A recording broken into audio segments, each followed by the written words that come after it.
to the Tool Station Northern Counties East League podcast. I'm Richard Watts. I'm joined by League General Manager Matt Jones, who's going to give us an update from the league. Just to start to say, we've been looking at the Boxing Day crowds, and 19 games in total in the Northern Counties East League went ahead on Boxing Day. There was over 6,000 people in attendance. The average is at 316 spectators per match. The standout figures: Premier Division, 761 people at Hallam, 689 people watching Emley. But even more impressive, I think, is from the league below, in Division 1, where there was 502 watching Horbury versus Wakefield, but incredible figure, 1,247 at the Retford Derby. And people question, should we be playing football on Boxing Day at this level? And it's not ideal, but for me, Boxing Day is a traditional football day. It inconveniences the players and the families and everything like that. But the crowds more than justified it. And we tried to schedule local derbies for everybody as much as we could. And clubs really, the home clubs felt the benefit from increased attendances, a great opportunity to generate some money. So I think overall it worked very well. Is that Retford attendance, is that a record for that division? It will be, I think, for Division 1, but the record for the league is around 1,700, which was Scarborough versus Bridlington a few years ago. I think I'm not aware of any crowd in Division 1 ever being higher than that. I may be wrong. I asked Matt to talk about registrations, transfers, contracts and international clearance. So today we're looking at the registrations of players in the Northern Counties East League, and there really are 3 or 4 main ones we use. The player can be a non-contract player, a player on a written contract, or we do work experience, scholarships and loans. Start with non-contract. This is by far the most common across Steps 5 and 6 football. This is where a player agrees to play for a Northern Counties East League team. The club inputs his details into the online registration system. At this point, the player gets an email asking if he gives his consent to play for that team. Once the player clicks yes, the club submits that registration to the league for approval, and the player is issued with a registration number. And this can be done any time up to 4 hours before kickoff. So, for example, on a Saturday, you can register players up to 11 a.m. for a 3 p.m. kickoff. Night games, 3:45 for a 7:45 kickoff. Players who sign non-contract forms can sign for multiple clubs, but not 2 in the same league or the Northern Counties East League. So you could have a player that's registered to play for one of our teams that can also go and sign for a club in the Northern Premier League, can sign to play Sunday football, can play for a team in a regional feeder league, Lincolnshire League or whatever. And the benefit to the player of being on a non-contract form, and a bit of a downside for the club, is that players can quite easily move between clubs. If you're on a non-contract basis, another club can put in what's known as a 7-day approach for you, which is simply an email to the player's current club saying we intend to approach this player with a view to him signing for us. And on day 8, that player can go and sign for the new club. No issues. The reason it's a 7-day approach is it gives the current club a chance to say, well, we want you to stay here. We might find an extra 5-10 quid for you or whatever. And if the player doesn't want to go, he doesn't have to go. Clubs can only approach one player from a club every 28 days. So if your club approaches another player at a different club, and that player doesn't want to come and stays where he is, you can't then go and approach another one until 28 days have passed. And the downside to the players for being on a non-contract play, really, they only get paid their agreed match fee if they actually play the game. So if they're injured, they're not available, the game's off, they don't get any money. Players on a contract, this gives the club a bit better protection. If another club submits a player or 7-day approach for a player that's on a contract, the current club can just say, sorry, he's on a contract, he's not going anywhere. Or they can ask for a transfer fee. So this player's on a written contract. If you want to sign him, it's going to cost you X amount of pounds. It's up then to the other club if they want to do that or not. Players can only play for their contracted club unless they go out on loan. So they can't go and dual register somewhere else. They can't play Sunday League football. They can only play for that team where their contract is.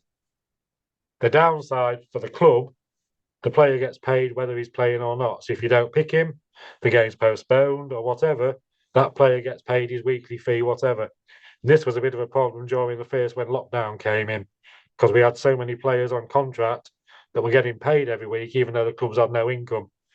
And in the end, the clubs were asked if they are to come to an agreement with the players to try and terminate the contracts, because obviously with no income, you can't keep on hemorrhaging money like that. So gives the player that bit of protection that he's going to get paid whether he plays or not. And it gives his club that protection that he's not going to be lured away with a 7-day approach and off he goes. Contracts are processed at the FA rather than with the league. And it's a standard FA template that they fill in where they just put in the player's details, how much he's going to be earning, and the dates. Any deviation from that contract, the standard form will be rejected by the FA. Once the FA has accepted that everything's in place, the league gets a confirmation email, and then we just issue the player with a registration number again. But the league has no say, or we don't see the forms. So when people ask how much is so and so on, we don't know what these players are earning. That's all kept down at the FA. At the moment, we've got more contracts than we've ever had before. And although we say more than ever before, it's still actually only about 3% of our entire registrations are on a contract. We've actually got 10 contracted players at one club. We've never had that many at one particular club before. And we've even got contracted players at step 6, which till 18 months or so ago, never seen that. It was always step 5 clubs, never at step 6.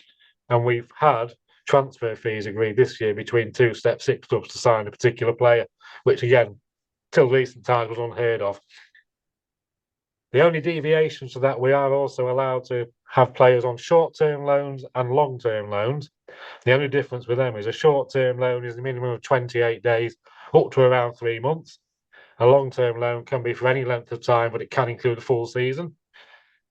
Our clubs can loan players from any club playing at step 1 to 6, so from National League downwards. So we can't get loan players from EFL clubs or Premier League. To go out on loan, a player must be on a written contract with his parent club. Work experience is similar, but that's for players aged under 19 on the 1st of July before the season actually starts. So it's a similar arrangement to a loan, but it's classed as a work experience if that player is a younger player. And the only real difference with that is if a player comes to one of our clubs on work experience, he can continue to train and play for his parent club, but he can't play in first team fixtures for them. Youth loan is scholars that are in the 2nd or 3rd year of a scholarship, and they come from Premier League or EFL teams. That's the only players we're allowed to take from Premier League or EFL teams. Right, international clearance is something that clubs need if they sign a player that's been playing abroad, and that can be any level of football anywhere abroad. So, for example, we've had players that go over in the summer to play in Australia, then come back and play here in the winter. Those players would need international clearance, and this, as I say, this applies to any player that's played anywhere abroad. So we've had certain issues, not particularly in this league, but for example, a club playing on the Scottish-England border, playing for an English team on a Saturday, going and playing Sunday League up in Scotland on a Sunday, and then requiring international clearance to come back and play again on a Saturday. So any player that's played, Scotland and Wales are classed as abroad, not as even though they're part of the United Kingdom. So any player that is classed to have played abroad as his last club requires international clearance from the FA before they come back. And that can be quite a tedious process because the club has to submit a form down to our FA. Our FA have to contact the FA of the club or the league country where the player's been playing, find out whether there's any issues to stop that player playing here. That requires a response from them. Then the response comes from our FA that is either clear or not clear. And I once had one when I first got involved in non-league football that dragged on for nearly 4 months. Player had been playing in Cyprus, no idea which club, it was just a team in Division 4, I don't know what they're called, and it took an absolute eternity to get international clearance back. Player at that point couldn't play until the international clearance comes back. Nowadays it's slightly easier because you submit your international clearance request down to our FA, and if you've not heard back from them within 30 days, that player can then play. They grant provisional international clearance until such time as you're told otherwise. So the maximum a player now has to wait is 30 days. It often appears to followers of the game that there's a lot more games postponed now than there used to be, and games that would have been played on pitches 10 years ago just aren't getting played nowadays. Here's the probable reason why. Certainly, the weather's not been kind again on Saturday. Only half of our games went ahead, half were called off, very, very wet. And I think one of the main reasons for this is that the FA changed the rules slightly and made the referees more responsible for the health and safety of the players than they've ever been in the past. So in the olden days, I can remember watching football played on snow and frost, and the orange ball came out. You'd play on puddles. You watch the big match on TV when they're revisited, and they're just mud baths. Yeah. I think nowadays we're seeing more games called off because if the referee passes that pitch fit and a player slips over and breaks his leg and blames the pitch, technically the referee is liable for the health and safety issue caused to that player. So they're a lot keener to call games off than perhaps in previous years. If you have a question for Matt Jones, please email NCEL Podcast at gmail.com and we'll try and include that question in a future edition.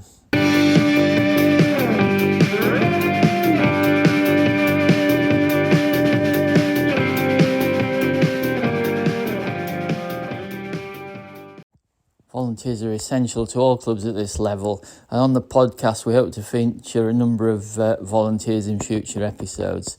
If you're a volunteer who would like to come onto the podcast and talk about what you do in your club, then email ncelpodcast at gmail.com. Let's have a look at the feeder leagues going into the new year, give us an idea of which teams are in contention to come up to the Northern Counties East League Division 1 next season. Looking at the Sheffield and Hallamshire League, first place at the moment, 23 points from 10 games, the Penistone Church Reserves, who of course won't be eligible for promotion. Second is Dodworth Miners Welfare, they've got 21 from 10. Third is Outbridge Working Men's Social Club, they've got 20 from 10. Fourth, Jubilee Sports, who've got 20 from 12, and fifth, Hepworth United FC, 17 from 12. In sixth, the Stockbridge Park Steels Reserves, they've got 16 from 9, and they wouldn't be eligible for promotion. Looking into the Central Midlands League, first place at the moment, Dearnan District, they've got 48 points from 16. Second, Dinnington Town, who've got 38 from 16. Third are Doncaster City, who've got 36 from 14. Fourth are Elite FC, who've got 26 from 17. Fifth are Yorkshire Main, who've got 23 from 15. And sixth, AFC Bentley, who've got 22 from 11.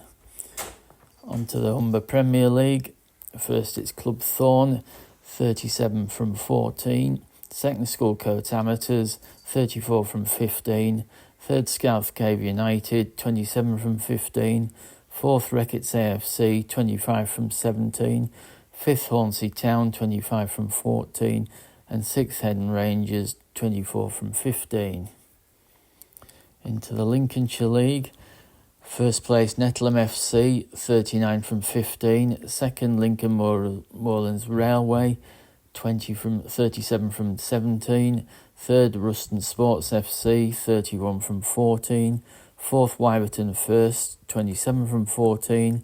Fifth, Kroll Colts, 27 from 14.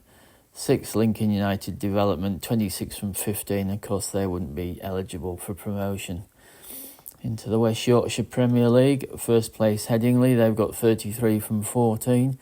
Second, Horsforth St Margaret's, 29 from 15. Third, Silsden FC, 29 from 14. Silsden, of course, wouldn't be eligible for promotion. Fourth, Carlton Athletic, 28 from 15. Fifth, Rawdon Old Boys, 28 from 13. And sixth, Wyke Wanderers, who've got 28 from 17. So that's the feeder leagues. And looking at the teams who are in the battle at the bottom of the Northern Premier League East to potentially be relegated into the NCEL. At the bottom of the table, Grantham Town, they've got 14 points from 21 games. Also in the relegation spots, 19th, Winterton Rangers, 16 from 21. Winterton, of course, promoted last season into the Northern Premier League Division 1 East. And then the 18th place, Stockbridge Park Steels, they've got 18 from 19 games. 17th place, Ossett United, they've got 19 points from 19 games. 6th, Grimsby Borough, they've got 20 points from 19. Grimsby Borough, of course, promoted a couple of seasons ago.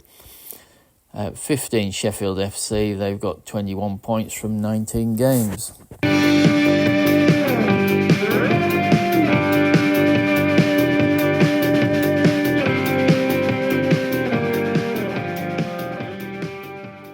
over to Phil Withers, who's looking at an NCEL season from years gone by.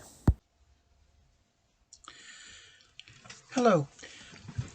We continue our review of the history of the Northern Counties East League by looking at the NCEL's fourth season, 1985-86. Once again, the league had been reorganised, this time with the Premier Division and Divisions 1, 2 and 3. The Premier Division consisted of 17 of the 19 clubs who played in the previous season, plus promoted Armthorpe Welfare, Farnsley Celtic and Long Eaton United. The missing clubs from the previous season were relegated Mexborough Town and Gisborough Town, who transferred to the Northern League. Arnold Town were the Premier Division champions, finishing 2 points ahead of Emley. Arnold transferred to the Central Midlands League at the end of the season. Ilkeston Town finished bottom of the Premier Division, but like Arnold and Heanor Town, they also transferred to the Central Midlands League. Division 1 comprised of 6 teams from the previous season's Division 1 North, 4 from Division 2 North, 5 from Division 1 Central, plus relegated Mexborough. The division was won by North Ferriby United, with Sheffield finishing as runners-up. However, it was 3rd place Harrogate Town, 6th place Bridlington Twelm, and 12th place Brigtown who were promoted alongside North Ferriby to the Premier Division. Borrowash Victoria and Harworth Colliery Institute transferred to the Central Midlands League at the end of the season. Division 2 featured 4 of the previous season's Division 1 North clubs, plus 6 from Division 1 Central and 6 from Division 1 South. Lincoln United won the title, 1 point ahead of runners-up Garforth Town, who changed their name from Garforth Miners. Lincoln, along with Arnold Kingswell, transferred to the Central Midlands League. Bottom club Thorn Colliery transferred to the Doncaster and District League. 8 clubs were promoted from this division to Division 1 for the following season. Division 3 consisted of just 14 clubs. 5 came from Division 1 North, 4 from Division 1 Central, 3 from Division 1 South, and they were joined by 2 new clubs, Eccleshill United and Glasshorton Welfare. Champions were Collingham, who finished a comfortable 12 points ahead of Worsborough Bridge Miners Welfare. Due to the division being discontinued, these 2 clubs plus 9 others were promoted to the new Division 2. Oakham United, Graham Street Prims and Kimberley Town, who finished bottom, transferred to the Central Midlands League. The League Cup was won by Premier Division Sutton Town, who beat Division Side 1 Bradley Rangers 1-0 in a replay after the first game finished 1-1. The Premier Division top scorer was D.A. Janus of Arnold with 30 goals. In Division 1, T. Adams of Rowntree Mackintosh led the way with 28. K. Carter of Lincoln United topped Division 2 with 27 goals, whilst J. E. Dickinson of Collingham was easily the top scorer in Division 3 with 31 goals.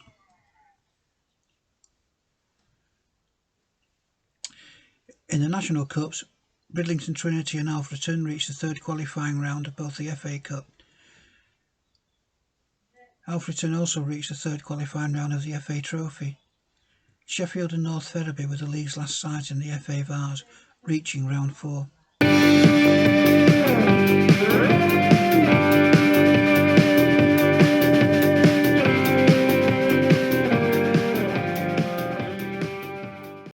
Next up, NCEL Talk.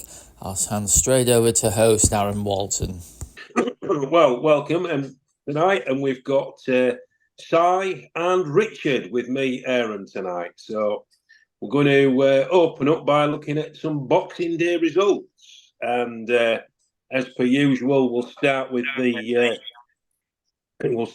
Premier, and if we look at Campion, they drew with Silsden, didn't they? 1 each.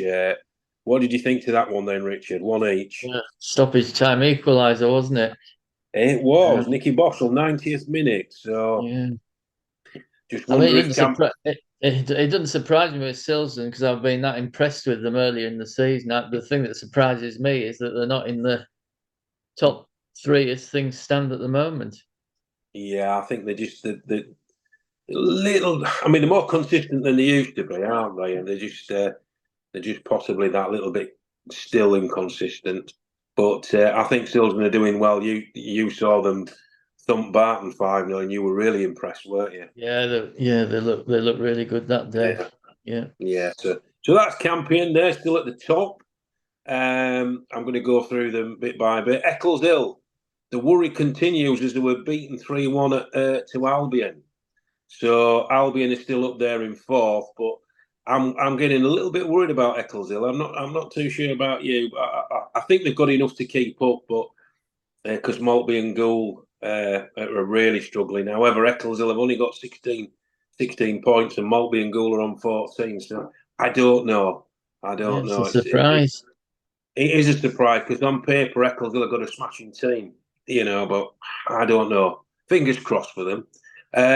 What about Emley though? Shock defeat at home to Penistone. Wow. Yeah. However, that's sandwiched in between two thumpings, isn't it? They give Bottisford a bit of a pasting, didn't they? And then obviously they were smarting somewhat from a home defeat against Penistone because they went to Handsworth and thumped them 7, didn't they? 7-1 at Oliver's Mount. Yeah, it's strange, isn't it? This time of year, without so many games being played close together, you can throw up some strange results, can't it? Yeah. I think Penistone were again. I think they were obviously still smarting from that Friday night defeat they'd at home to Garforth because they don't usually lose 3 or 4 at home, do they? 3. I can't remember what the score was, but they lost quite heavily at home, didn't they? To Garforth. So, and we know what it's like to go to Penistone, don't we, Richard?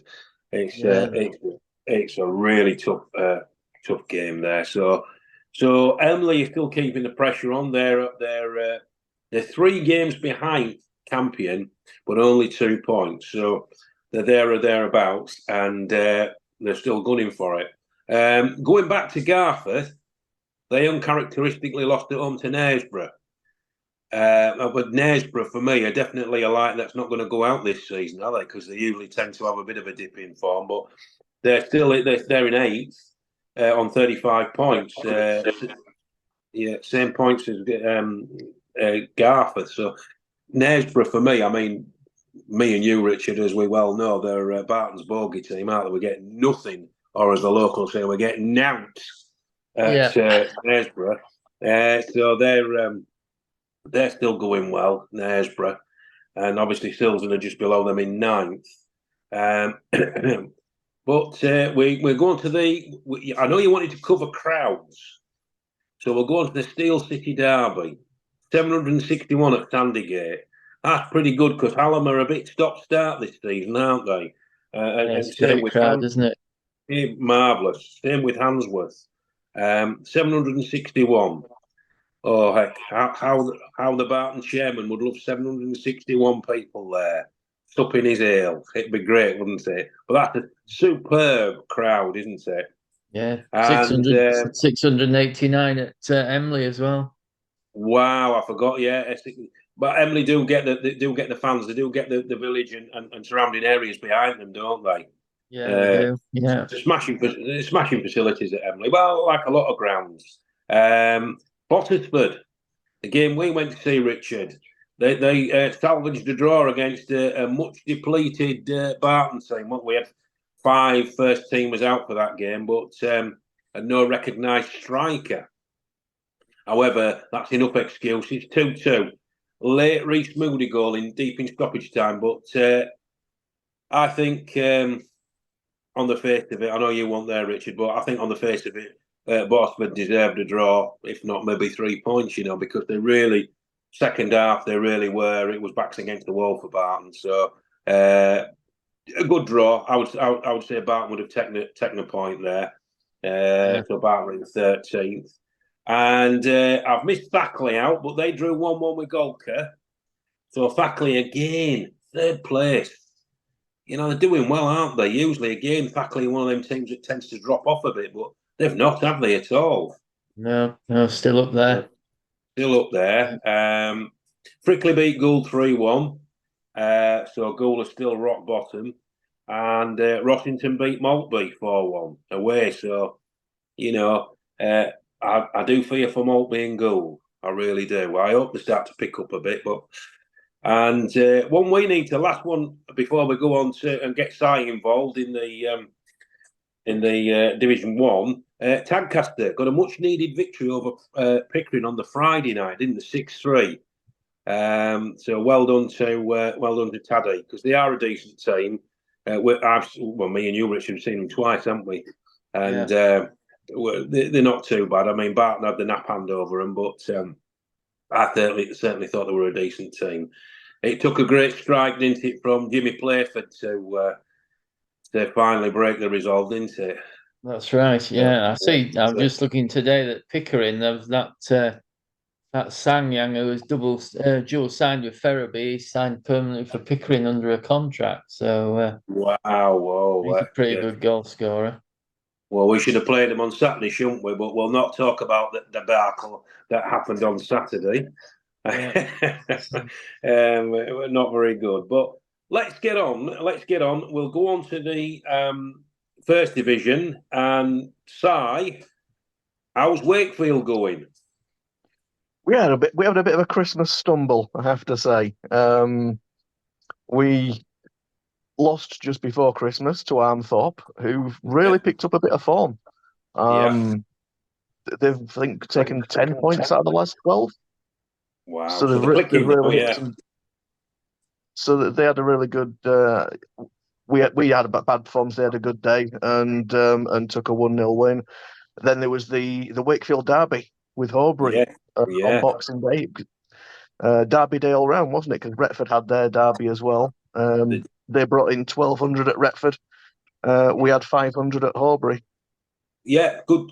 It being packed at Horbury with 502, surely, because it's a tight ground, isn't it? It's a small place anyway, isn't it? Yeah. And a well fought 2-2 draw for that one. A little bit of everything in that game. Excellent. So you still top 26, played 26, 57 points. Parkgate are looking worryingly close now, aren't they? They've played 4 games less than the 1 point behind. I mean, and they keep winning, don't they? You know what I mean? The win train keeps going for them.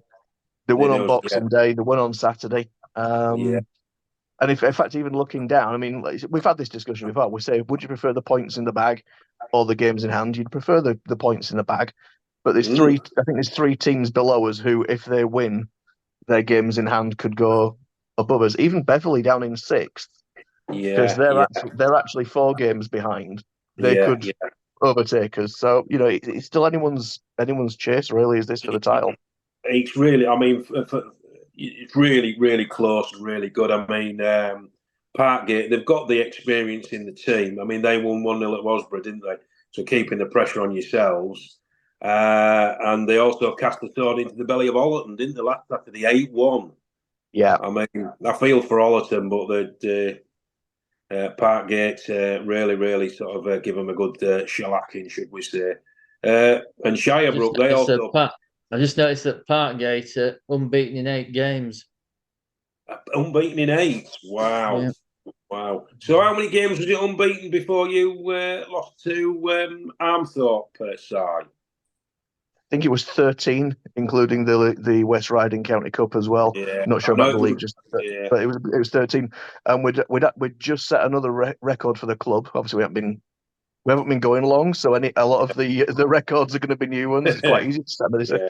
But we'd actually scored in 24 consecutive games, and then we pulled a blank with Armthorpe. They defended really well and did a job that day. You get them days, and you get them teams as well that no matter how well you're playing, a team will raise the game.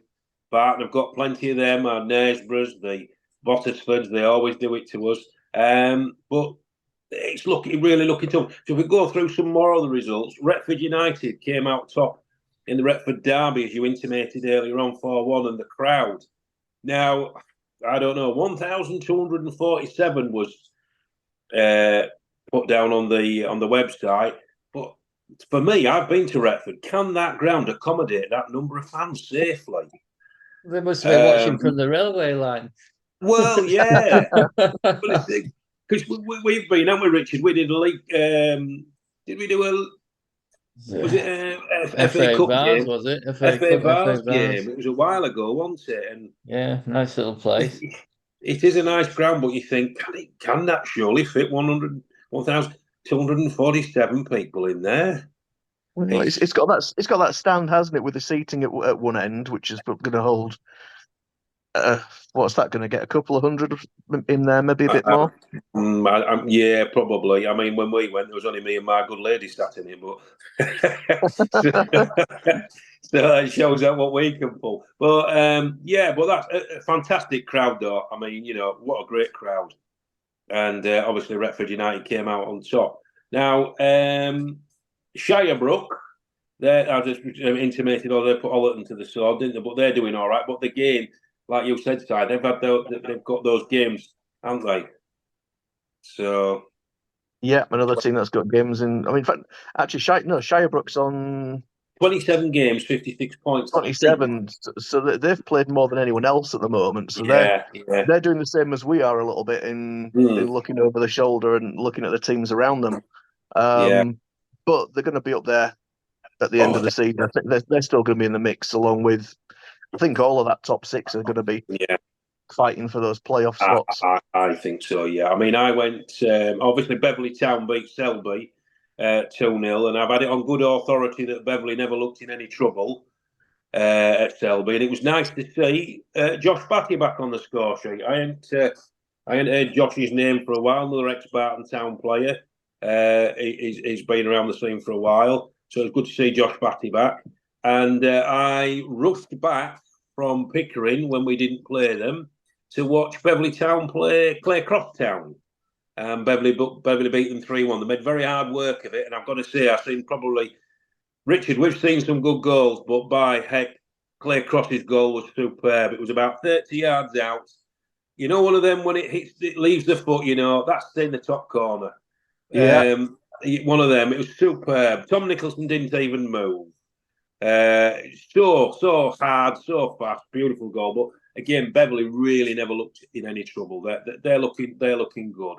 And another local derby, it was won well beat Atherley, what I call the Mr. Sugden derby from Ted.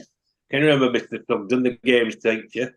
Yeah, Brian Glover, wasn't it? It was Brian Glover, yes. Don't you know your club colours, son? And anyway, Dennis Law's in the wash. So so again, as you said, Richard, it's looking very tight there, isn't it, with the top six? And then you've got Horbury and Dronfield, Louth and Retford FC. They're 41 and 40 points respectively. So if anybody slips up, I know Dronfield have played 27 games, but you just never know, do you? Horbury are one of those teams, aren't they, that could. I mean, you've seen them, so I'm not sure. Another team in good form as well. And they've got some quality players in there. And I think if they'd had a better start to the season, they'd be well in the hunt for the playoffs and the title run, because they've done really well in the last few months. I think just the start to the season kind of is probably what's put them down in seventh. Yeah, it was a slow start, wasn't it? But do we think the Boxing Day fixtures worked with the NCEL? Do we think they worked? I mean, I think. Well, I think when you look at the attendances, I think the answer to that is they must have done.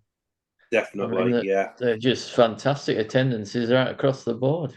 I know with the Horbury Wakefield attendance, they thought it was, with it being switched to a 12 o'clock kickoff, there were a few people thought that might have affected it, because there are a few fans that will have gone to watch Wakefield Trinity playing the rugby that wouldn't have been there.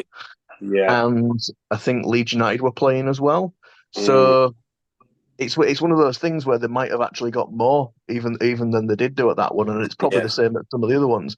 But Boxing Day football is such a huge part of our culture that I agree. Yeah. It's a huge success, and it gives a real.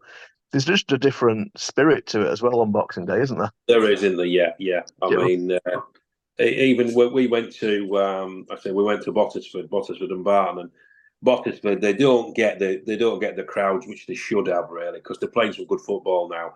But that looked as full as I've seen it for a long while. I think it was like 150 or something, but it looked a little bit more than that, to be fair. So even there, they've got more. So we think the Boxing Day fixtures were a success. So thank you very much, NCEL, for putting them on the Boxing Day. Well done. So great stuff. So what I want to do now is, if I could, because of the weather, I mean, I like to look at, that the havoc the weather's been playing with the fixtures so far this season, how we could remedy this. I mean, you don't need to be a meteorological genius to understand that the climate is actually changing with the milder and wetter winters and hotter, drier summers, isn't it? So, I mean, I've never known it in these last 3 or 4 years rain as much as it's rained. And you're talking to a man who was a seasoned professional going up to Scotland in the winter, and it doesn't even rain as bad as that in Scotland sometimes. So, but I was chatting to Richard, and we were saying, our 4G pitch is the way forward. So, what do you think, Si? What's your thoughts on 4G pitches, especially for our level of football? It's a double-edged sword, really. I know it sounds like I'm a bit on the fence with it, but you've got two factions. You've got the ones who prefer the natural football. They want to play on grass. They want to watch that type of game. They feel that is proper non-league when it's got a normal grass pitch. But like you say, December, January in particular. I mean, I think last January, we had 3 or 4 weeks without a game. And we've got more rain coming now, and that's why we've got such disparity in the league table with the number of games that some have played compared to others. And the thing is, if you've got a 4G, 5G pitch, whatever, it's also an extra source of income for a lot of clubs, because then they can use that pitch in the wider community for other things. And I think a lot of them do that to supplement some of the income for it, and you've got more chance of getting a game on. But at the end of the day, a lot of people just want to see football on a grass pitch, don't they? So yeah, it's both sides of the same argument, really. It's a crazy one. You're not sitting on the fence, because I totally agree with you. I've got on my left hand, I'm thinking, oh yeah, 4G pitches are the way forward. Great, we're going to get games on. But then on my right hand, I'm thinking, yeah, but I like to see it on grass. So, you know what I mean? It's definitely a different game, isn't it, when it's on grass? Oh, yeah. I think when you look at clubs' finances, I mean, that's quite how some of these clubs keep going when they don't have a game for a month or something like that. And you think you need the money through the door. You also look at the end of this. They talk about health and safety. You look at the end of the season. If you've got to play 3 games in a week or something like that, that can't be good for player injuries and things like that. No, or even the games when you've got a borderline decision and the game's on, because the pitch, if you've had a lot of rain, the game might be on, but you've got a rutted up pitch, or there's parts where it's just like there's no grass at all or something like that, and it can be borderline, and then you're risking injury because of the state of the pitch sometimes there. So yeah, the plastic pitch has never been a favourable thing, no matter where you are. I mean, I remember the days I was talking to a groundhopper at our game at Selby at the weekend, and we were actually discussing it because he was asking about our pitch at Wakefield Trinity, where we play their ground. It's a 5G, it's like a hybrid pitch. Yeah, it is. So it's a mixture of grass and plastic. But I remember back in the 80s when it was like Oldham, Luton, Oxford in the top division had plastic pitches back in those days. Yeah, I mean the whole pitch at QPR. that was QPR, wasn't it? Yeah. Yeah, you wouldn't do a slide tackle on there, you get 3rd-degree burns on it. But even now with the 4 and 5G pitches, you can still get burns from them and what have you from your tackle. And I know I'm often I like to watch the keepers, and sometimes I'm thinking, are you going to wear tights or are you not going to wear tights, or they're not? And you're thinking diving. And I've asked the keepers before, do you get burns from the grass? And some say yes, some say no. So there's no definitive answer. But I know a lot of schools have 4G pitches available for the community to use. However, a lot a lot of these establishments have received sort of grants from the Football Foundation and other sources, haven't they? But when they're sort of hiring out to clubs, they tend to be a little bit expensive and sometimes unavailable. So, I think that's the problem for some clubs is they can't get the funding because there's a 4G pitch at a school next door or a few or in the same town, but just the clubs need the funding to. Yeah, because it's like $500,000, I think, isn't it? I think the cost of these. It's very expensive. I know Barton Town. They've got a club running alongside them called Barton Inclusive, which is it's for pan disability, and they've got God knows how many teams now, and they go up to the school, and a lot of the times they can't go because they've got it's either closed for this or closed for that, or they can't use it, and it's very frustrating for the guys who play up there. And I'm sure if Barton Town had the pitch, they would be available. But again, I don't know. I mean, I would rather see it played on grass, I must admit. Possibly tap some funding from the Premier League to get some good drainage at all these grounds. What do you reckon, Richard? I know our pitch isn't looking too good at the moment, but I think a lot of other pitches aren't looking very good. I know poor old Wasborough's, theirs is underwater again, and I see a picture. I know they're not in our league, but is it Belper? Their pitch was completely underwater. So there's a lot of flooding around. So, but again, what's the answer? I really don't know. We don't want to play summer football, do we? I think a lot of credit as well to the teams that when it's like this, when they do get the games on, like you mentioned Worsborough there and Horbury sort of worked really hard to get their game on Boxing Day and what have you. And yeah, there might not be fantastic pitches when they do because of the weather and what have you, but they work up, really hard, the grounds when they get the games on. And I don't think they always get the credit they deserve. A lot of people sort of look and think, oh, that's not a great pitching. That is a bit cut up, and it's a bit like, you hear the old Farmers Field sort of comments mentioned now and again for them. But at least we've got football on there, and there's they do a lot of work to get those games on. Yeah, you've got football, and these people that volunteer for the clubs, a lot of them aren't professionals. They're not professional groundsmen. They're not professional greenkeepers and that type of thing. But they go and they give the time up and they get the games on and they work hard at it. And we sometimes forget that. They're only volunteers at the end of the day. They're not getting paid for it. They're not professionals. And I think they do, like you say, Si, I think they do a brilliant job. And they don't get the credit they deserve sometimes. And we often grumble, that like you see, that pitch is like a ploughed field. Have you seen that pitch? That's rubbish. And you think, well, they do the best with what they've got. So, like I say, I think the credit where credit's due. These clubs that can get the games on in this type of weather, it's fantastic. And most of the time, you've got a better surface than the old baseball ground used to be in the 70s. That was a ploughed field.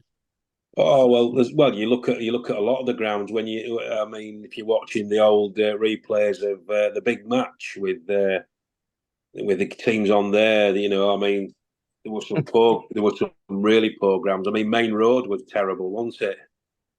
Like you say, baseball ground as well. That was a bad one. I'm trying to think of this.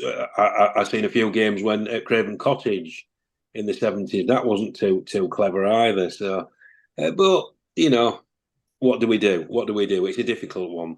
And like I said. Yeah, I don't think summer football that's not going to happen because obviously the rest of it isn't. The rest of the leagues aren't going to switch to that. I think it's just for me it'd be a case of making sure we've got enough wriggle room at the end of the season so that people aren't playing 2 or 3 games in a week if they're trying to catch up, for playoff dates and what have you. I think if we can just, when they're doing the scheduling, allow a bit of room in April so that we're not trying to rush up the end of the season. And then, because like you look at someone like Parkgate, like we mentioned before, 4 games in hand on other teams around them. Five in fact on Shirebrook. That's going to be a real busy end to the season for them. And if January's not any better, they're not going to catch up anytime soon. So it's going to be a real busy end of the season. And then we mentioned injuries. that's when you're going to get them again, because people are playing too much. So yeah, too much, and I'm keeping a full-time job as well. But I think the NCEL committee, I think their hands are tied with the FA. I don't think the FA have got a great deal of room, because I think I'm not sure, and don't quote me on it, but I think I've heard say, the season's got to be finished by so-and-so date, and there's no, like you said, there's no wriggle room for that. And you think, well, you surely, our level, there should be that little bit of room, because we're not professionals. We've not got the equipment. We've not got the infrastructure or facilities to get games on sometimes. So, and we do have a lot of cups as well, don't we? We've got your county cups. We've got your FA Vars, your FA Trophy. You've got your FA Cup if you're in that. You've got your League Cup. League Cups, your County Cup. So it's about five different cups you've got there. So you've got to squeeze all those in as well. I mean, I know the FA Cup, and we usually, most teams are usually out that, but some teams have a little bit of a run, don't they? Emily's had a real good run, and who else is still in there? Is it Hallam still in the cup? Is it the FA? Yeah.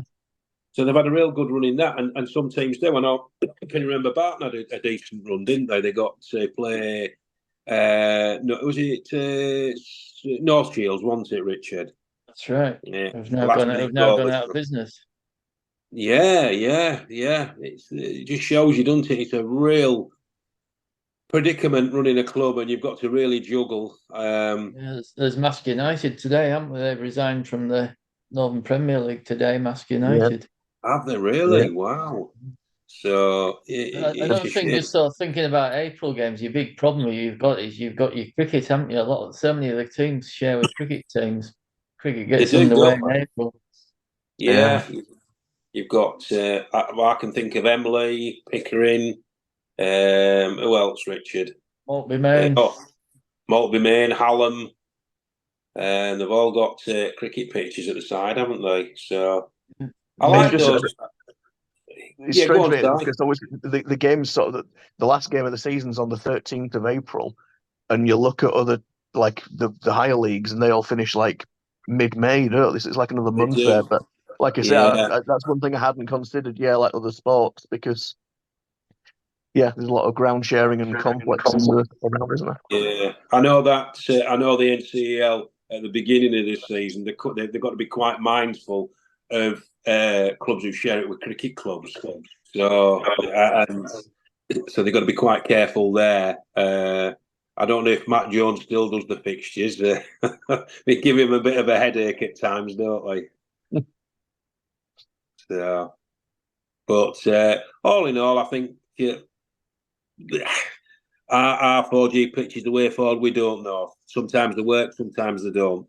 I think if grounds could possibly get funding to have really good drainage, that might be a way forward. If the Football Foundation or the FA themselves or the Premier League would give clubs, I don't know, some kind of funding to get real good drainage, I don't know. That might be a way forward. But we'll just have to wait and see. I'm only just throwing it out there to see what we can do. So, but hey ho. So if we've got a little bit of time, can we look at fixtures coming up? Who have we got coming up? Who have Wakefield got coming up? We'll start with Div 1. Who have Wakefield got? We've got the rail.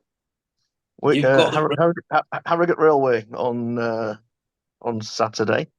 Is that at home or away? At home. It's the last home one for a while. After this, then 6 of the next 7 are on the road. So we've got a real load of away trips coming up, depending on the weather. We're looking at thinking we're going to be away for 6 out of 7 weekends, but with the way the weather is, we're not sure. No. That's the thing, isn't it? Have you got plenty of midweek games as well, or? No, not for a while. We're waiting to get scheduled for Tadcaster in the West Riding County Cup. We're waiting for a date for that one. That's probably going to be a midweek one, but at the moment, no, we've just got the Saturday games coming up. And I think, again, that's because with us playing a few more than the teams around us, we don't have those catch-up games like some of the other ones probably do. Looking elsewhere, I'm just having a quick look at Saturday's fixtures. Retford United against Horbury looks like a good one. Oh, so was that 4th against 7th? That's a good clash, isn't it? Yeah, that'd be a real good clash. Who else have you got in the Div 1? Onewell versus Retford. That looks quite a competitive one because Retford show that they can do it. You know, they can beat anyone on their day as well. They're in 10th, Retford, and Onewell 6th. Who have Beverley Town got this coming Saturday? Yorkshire Amateur, who we're going away to soon as well. Yeah, Yorkshire Amateur at home. And Yorkshire Amateur have got Armthorpe breathing down their necks, so they want to get some points there. Armthorpe have got a trip to Staveley, so looking at the table, actually, if Armthorpe win and Yorkshire Amateur don't, then they swap places. Wow. Because it's Yorkshire. A few weeks ago, we were looking at Armthorpe thinking, they were well into that bottom 3, but they've got a bit of a form run going. Yeah, they picked up, haven't they, immensely. And I think Ollerton are the ones that are looking, sadly, even at this early stage, that they're possibly going to go down, unless they can galvanise and get some points on the board. But looking for new management, aren't they, at the moment? Yes, yeah. So if they can sort of get these new managers in place, and I don't know, maybe bring some players in, because they tend to bring wholesale players in. So that's who's Parkgate got to Si? Glasshoughton. Oh, Glasshoughton are a funny team, aren't they? They'll give one team a real good game and then not turn up for the next one. Yeah, I was going to say they're a bit hit and miss, aren't they? So it can go either way, could that one? But so that'd be a good one. So that's covered. Shirebrook, that's the last one. Have they got a game? Brig. Yeah, they've got Brig at home, and I think Brig this season is the same as Glasshoughton. Yes. They're a bit hit and miss, but you're never gonna write them off. Definitely not. There's potential for the top teams to drop some points there, I think. There is, yeah. I've said all season with Brig, on paper, they've got probably one of the best teams, but you don't play football on paper. And like you say, they're a little bit hit and miss. I'm hoping that they do well, but we never know. If we can just quickly sort of finish on the Premier, have you got the fixtures in front of you guys? Yeah, just doing Albion Sports against Penistone looks a pretty good game. Oh, that would be a very good one. Yeah, Albion at home. Albion at home. Now they're another one with a 4G pitch because they play at Bradford Park Avenue this season. So so there's the battle of the 4G pitches. Handsworth against Bottisford. Oh, Handsworth versus Bottisford. Well, that could go. Because Handsworth are a really funny team, aren't they? Like I said before, they'll win 4-1 one week and then lose 7-1 the next. I mean, we played them and they were just battered us, didn't they, for 90 minutes, and we ended up scoring, didn't we? We had a couple of chances and scored them. Emily have got a trip to Knaresborough. Oh, Emily have got a trip to Knaresborough. Whoa! That looks a tricky one. Yeah, because as I say, Knaresborough are playing, they're doing really well this season. That'd be a real good game, that one. Who has Backley got? Backley are home to Eccles Hill. Eccles Hill. Oh, the Bradford battle. Eccles Hill need the points, but Thackley are playing really well, so I can only see that going Thackley's way. Rossington. Who have they got? They've got Hallam. Yeah. Hallam. Is it at Hallam or Rossington? It's at Rossington. Yeah, that'd be. I think it'll probably be a draw, but I don't know. It's a tough one. Rossington are in 5th, so they're having a really good season. Barton have got Goole tomorrow night. To be honest, I can't see that being on. I mean, the pitch was drying out nicely, but again, they've just said there's going to be more rain, isn't there? So yeah. I don't think you'll be getting your camera and your microphones out your bag, Richard. I think we've got more chance on Tuesday night against Frickley. Who have Garforth got? Garforth against Frickley. Speaking of Frickley. Oh, speaking of Garforth, Frickley. So that's 7th against 10th. That'd be a tasty, meaty game. Gorka Tadcaster's got quite a good look to it. That'll be quite a tight game, I think. Yeah, definitely. Maltby, who's Maltby got? Because I think they've just had have they had a change in managers? They have, haven't there? There's been a lot of players coming in there, hasn't there? There has, yeah. There's been Campion for them. Oh, at home. Campion at home. Wow. Well, that'll be a test for the new management team and the new players, won't it? But I can only see that going Campion's way. But you never know, because they've a little bit of a rock, haven't they, Campion? So not been running away with it like they do. So, as I say, it's all swings and roundabouts at the moment, and it's very tight. I mean, even down to, you've got Campion and Emily sort of running away with it, but then you got your Thackley, Albion, Rossington, Penistone, Garforth, Knaresborough, Silsden, Frickley, Answorth.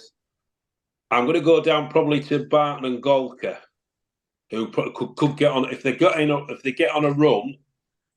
They probably can go. But I know Barton have only played 19 games to most. Most teams have played 22, 23, haven't they? I know Garforth's played 20. So, if Barton get a run together, but like you said, Si, do you rather have the points on the board, or do you have the games in hand? I would rather have the points on the board for me all day long. You can only focus on your own game, can't you? There's no point in looking at what everyone else is doing too much. Just focus on your own game. But looking at this, I think there'll be a few Saturday morning pitch inspections. I don't know if you guys agree.